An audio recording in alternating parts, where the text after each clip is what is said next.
We were taught that governments create policy to guide their people, but what if the reverse is true? What if people's choices, fueled by tools like Bitcoin, are forcing governments to adapt instead? Across Europe, individuals are increasingly rejecting traditional systems, leveraging Bitcoin to redefine sovereignty, and challenging the status quo in ways that ripple throughout the political, economic, and social landscapes. This isn't just about cryptocurrency, it's about the rebirth of personal agency in the age of bureaucratic overreach. So in this video, I want to share some thoughts in reference to how it's probable that Bitcoin reshaped how we live, its unique synergy with the nation of Switzerland as a potential Bitcoin hub, and its profound impact on Europe's energy and policy sectors. Let's talk about this one.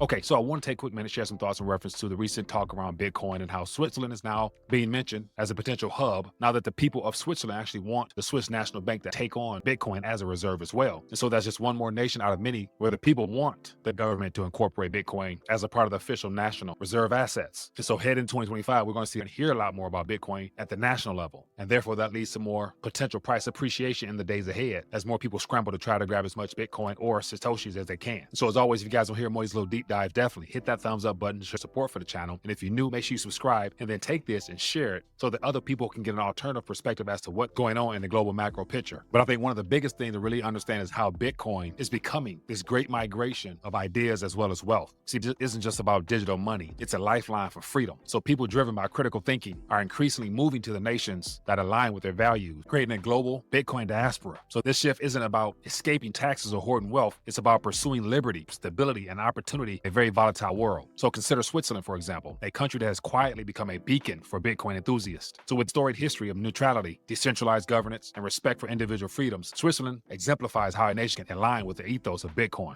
Bitcoiners find not just a haven for financial security, but also a fertile ground for innovation and adoption. Swiss policymakers are even exploring Bitcoin's mining potential role in stabilizing power grids and fostering renewable energy development. So the willingness to engage with Bitcoin is reshaping how nations think about this type of technology, as well as governance and the economy in general. And I think the next thing is really going to become a mainstream topic beyond Switzerland, how it's appearing Europe's having a Bitcoin awakening as well. Between opportunity and bureaucracy across Europe, Bitcoin's influence is undeniable, but it faces both opportunities and obstacles. See, nations like Germany and Australia wrestle with outdated bureaucratic frameworks that hinder innovation, while others like Switzerland demonstrate the possibilities of integrating Bitcoin into national identity. Take the European energy crisis as a case study. See, Bitcoin mining, often criticized for energy consumption, is emerging as a surprising ally in energy innovation. So miners are helping to stabilize grids, utilize surplus energy, and support renewable infrastructure, all while contributing to the local economies. So in regions like Germany, where energy security is a growing concern, Bitcoin mining could become a critical tool for resilience. But unfortunately, bureaucratic resistance remains a hurdle. So Europe's top-down regulatory structures often clash with Bitcoin's decentralized nature, creating friction that stalls progress. Yet, as more nations witness Bitcoin's potential to transform energy systems and empower citizens, these barriers may erode under public and economic pressure.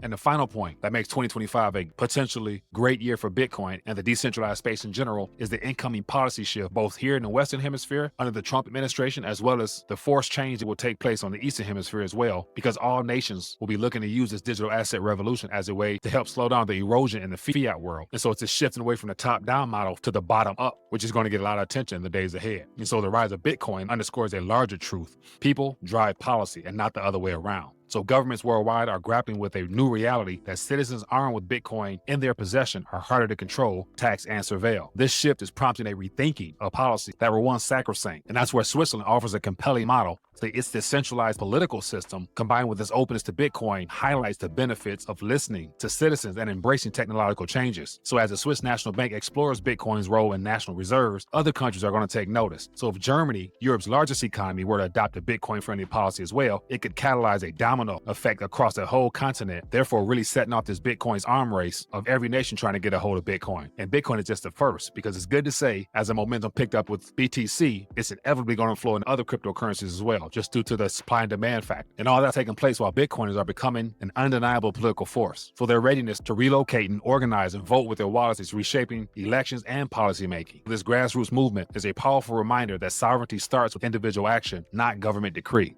So the question you might be asking yourself, why does Bitcoin matter now more than ever? And it's simple. In a world where trust in institutions is crumbling, Bitcoin presents a new paradigm, one where individuals have the tools to reclaim power over their lives as well as resources. So its inelastic supply, decentralized nature, and ability to store and transfer value across borders makes it uniquely suited for an era of rapid change and uncertainty. And so Switzerland's role as a Bitcoin hub offers a glimpse into what's possible when governments align rather than resist the shift that they can no longer ignore. Meanwhile, Europe's energy and policy challenges reveal the high stakes of embracing or ignoring Bitcoin's potential. The future isn't just about technology, it's about people reclaiming their place at the center of decision making rather than an afterthought that governments love to only talk about when it's election time. Once again, just taking a minute to share some thoughts in reference to this potential Bitcoin revolution that's taking place and how Switzerland being brought into the equation as a potential hub, with the idea of the citizens trying to get a referendum there where all they need to do is get about 100,000 signatures or so, and then it must be brought before the politicians to vote on. That's something that could be big in the future. Therefore, if Switzerland get into the race, Europe will have to follow suit, and then all the Asian nations will have to jump on board, which would then put more pressure on incoming president in the U.S., Donald Trump, because he will definitely have to make a move because they're creating a whole hysteria around racing to get as much Bitcoin as they can, which in my personal opinion was a part of the plan all along. And that is why Bitcoin was created in the first place, in my opinion. But anyway, just taking a minute to share some thoughts in reference to what's happening. Curious to hear what you think. What other nations are you hearing about that could be next as far as adding Bitcoin reserves? Drop a comment down below. Definitely would love to hear that. And then if you're new to the channel, make sure you subscribe and take this, as I mentioned before, share it. Other people can get an alternative perspective as to what's going on. And I'll catch you guys later.